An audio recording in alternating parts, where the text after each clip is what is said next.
নমস্কার, শুভ সন্ধ্যা। সকলকে জানাই শুভ সন্ধ্যার শুভেচ্ছা। এদিকে আমি কি নিয়ে বসে গেছি দেখো তোমরা। পাঁপড় নিয়েছি আর এখানে চায়ের জল গরম করতে বসিয়ে দিয়েছি।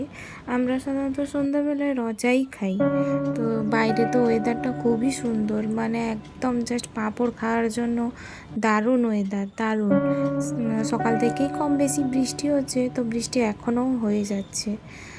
সেই জন্য কিছু পাঁপড় নিয়ে বসে গেছি চায়ের সাথে খাওয়ার জন্য। আচ্ছা, তোমাদেরও কি এরকম এই ওয়েদারে পাঁপড় খেতে ভালো লাগে? যদি কারো এই পাঁপড়গুলো খেতে ভালো লাগে তাহলে একটু কমেন্ট করে জানিও। তো পাঁপড়গুলো করে রেডি করে নিয়েছি ভেজে, আর এখানে চাও রেডি হয়ে গেছে। তো এখন এগুলো সবাই মিলে খাবো। এখানে আমরা নিচে নিয়ে চলে এসেছি, আমরা সবাই মিলেই পাঁপড়গুলো খাবো। তো দোকানে যারা থাকে আমাদের, ওরা দুধ চা খায়।